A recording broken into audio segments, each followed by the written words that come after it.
When your desire shows up and flirts with you briefly, only to backfire, blow up in your face, it's time to give your inner state the mattress test. What's this about? It's wild. Hi, I'm Valerie, and welcome to my channel on Major League Manifesting with Manifesting Essentials and Manifesting Insights so you can live a divine life. Give this video a like, share, and subscribe to stay up to date on my latest content. This question was posted by a member in a group where I'm an admin. He asks, why does the universe keep flirting with me? I believe, and I love how he puts this, you have in one or more instances a desire to manifest something, and the universe or 3D brings you a flirting impression. I just love this. Or you might say a fleeting impression, but he puts it so great when he says flirting. To test the firmness and resolve or being. And you are like, oh, this is it.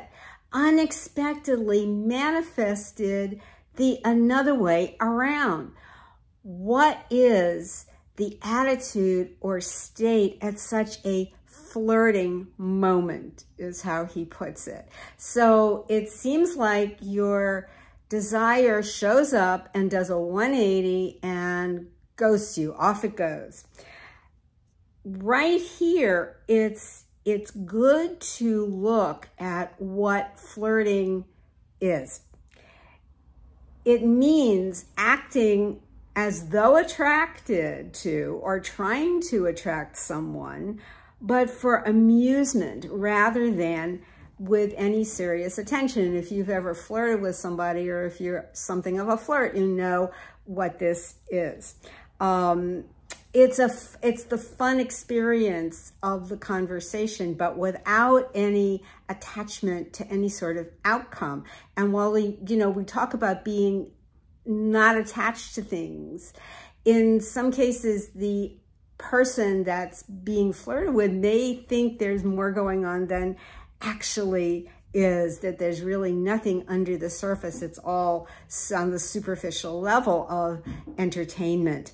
And it's similar to what's known in Hinduism as the Leela, the play, the game, the dance, the amusement of supreme consciousness itself, the cosmic energy, the confusions, the illusions, the delusions we get stuck in. The universe or consciousness plays. It's a play. And we're playing various roles here, and we're led to making certain connections. We're led to deciding we have a certain desire, and it comes to us and then seems like it's been snatched away. And he adds that the man who posted this amazing question, at the end of the question, he puts, at least you will agree that adversities will arise to test the firmness and strength of the desire fulfilled. Whoa, here. So he is talking about the state of consciousness, the ideal that you have chosen to inhabit or to assume, as we say in the law of assumption, to sleep and walk in, as Neville Goddard said, to fully dwell in or fully inhabit that state. He called your primary state of being or of consciousness your dwelling place when you return to it over and over again. And this is where the mattress test comes in. When buying a mattress, what is the first thing that you're looking for? You want it to have the degree of firmness or softness or comfort that you like. Right now, as your old one maybe was firm, but it got worn out. Or it's memory foam, but it's lost its memory. It can't hold you the way that it once did and conform to you the way that it once did. So it doesn't rebound, but it's the same with your state. Is your current state conforming to your desire? Does it fit you? Does it move with you? Are you in alignment with it as it aligns with you? In other words, are you fully occupying it? Does it feel natural and supportive all of the time?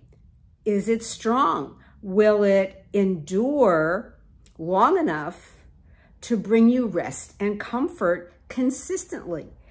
Was it a good investment? In other words, you are looking for the return on your investment in terms of your desire coming to you, but you're only going to receive what you're putting out. Are you having a desire but not fully committed to it? Or it feels difficult to stay in your state and you get pushed out of your state easily? Or maybe it feels like you're bored with that state, or you're a little bit afraid. Even fear will come up. Instead of feeling the love of being in that state and coming from a loving state, the ego might kick in with its what ifs and its doubts and its fears and its worrying. And that's all going to undercut being supported by your state, which is to say being surrendered to the unseen reality or its source or the God self to bring you to you and your desire together. And now take it a step further here in our mattress analogy.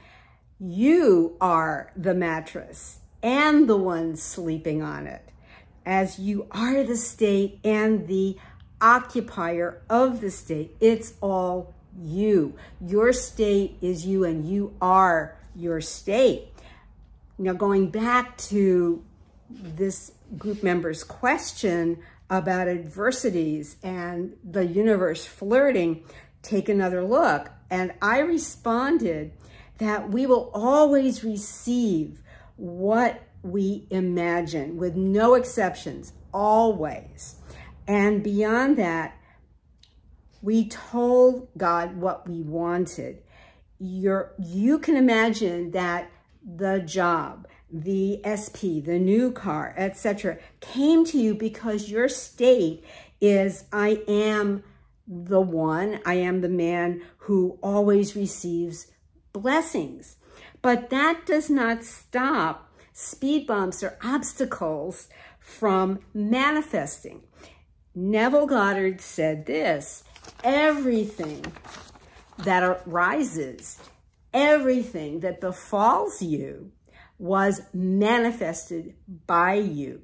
So what does that mean here in this context with the flirting universe? You are flirting really with yourself. You wanted it at that time, then when it shows up, what if it happens? What if it doesn't happen? What if it's too big of a stretch? Then that your inner speech is disconnecting you from it. So when it starts, that's when it really starts to get interesting. You feel that kind of meh. There's no steam left. It's just run out of gas. And it's like it wasn't serious. Now that is flirting. It wasn't really serious. It wasn't committed. It wasn't enduring. And it's, you see, it's the mistaking a middle for the actual fulfillment. As I've talked about previously in my posts or in videos, the job interview, even though you're worked up about having it, you're really stoked that you're meeting the director of human resources and the higher ups in the company where you want to work. But and there's all kinds of smiles and handshakes, but it's still a middle. It's not the job. And many people have said, when I've written about this, in my posts, yeah, I've had this happen that I got the interview, but I didn't get the job. And that comes from taking that middle to be the fulfillment when it really isn't. It's the same with a conversation with someone on a coffee date, or winning a lottery ticket, because really even winning the lottery ticket and having that money, the money is really a middle to what you really want. And it's one of the reasons that people have a difficult time when they have big windfalls in the lottery, in hanging on to the money, or in having any kind of investment that is what Neville called the wise and productive use of money. It always seems to wind up with everything slipping through their fingers. And so these speed bumps and middles are part of the manifesting mattress test. They happened through you to challenge you to stand firm and not react to circumstances. So think of that firm mattress, and the kids are bouncing. When you were a kid, you like to bounce on the mattress. Your kids come in, they're bouncing on that mattress, and the mattress just holds firm. This is part of that test. It's not reacting to circumstances, to remain present, to remain in that balanced state.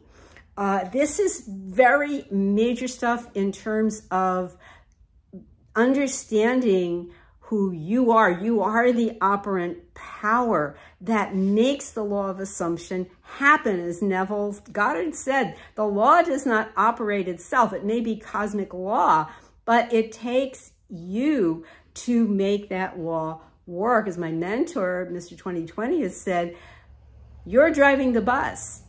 So you're surrendered to your state. You allow the state to lead. In that sense, this is how you, as the state, you're leading you. This is leading you through, and you're letting it happen. You're allowing that all to move through you. So the state of enjoying you don't think about in wanting to manifest a major job change. You don't think about the interview. You're not bringing that into your imaginal activity, but you're feeling in your imaginal sessions, in your state akin to sleep sessions, even just for a moment, the wonderful thrill you get with the view from your corner office. It's that feeling. Anything that implies you have that position that has the salary attached or the perks attached. So it's enjoying that view, or it's not the coffee date, but it's that you've gone on a vacation with the love of your life. So the person who adores you. So this is a very different set of feelings and circumstances that you are manifesting or imagining. God is not flirting with you. God is there to deliver your desires. We say, God, you always hear me. My desires are your desires, God. You always only get back what you are putting out. This is how it is. The group member had the realization, which he actually shared, no coincidences, as I was writing this up, getting ready to make this video.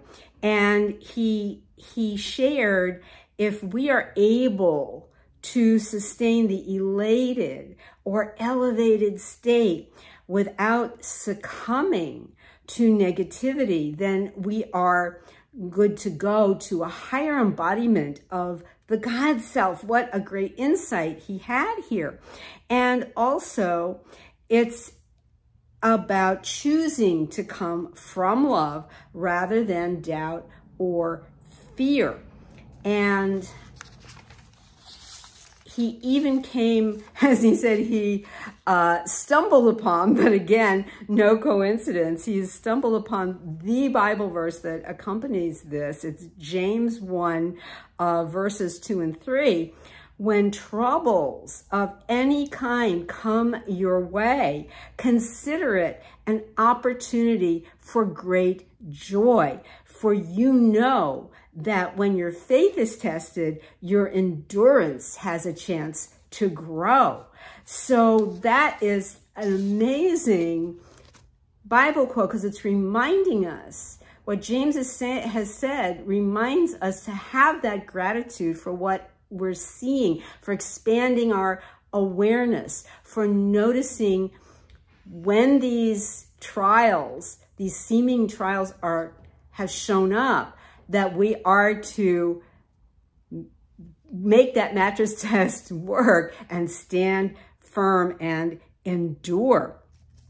So this is really the essence of it here.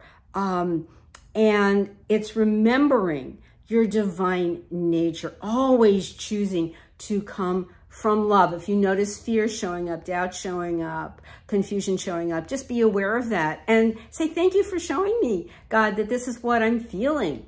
And remember to come back from that loving, forgiving place that you can revise, because you're revising only you. And as Neville said, no one to change but yourself. And it is lifting yourself higher here. And so it's remembering your divine nature that was always present, but got clouded over by forgetting who you are. Sometimes we forget that we're divine. We forget that side of our being. This is what has already been attained. Swami Muktananda said this many years ago. The self is already attained. So it's peeling back anything that is clouding that over. We're repolishing the mirror to see that clearly. And it's being grateful for the speed bumps and the flirting. It keeps strengthening your awareness, your steadfastness, your surrender to the God self.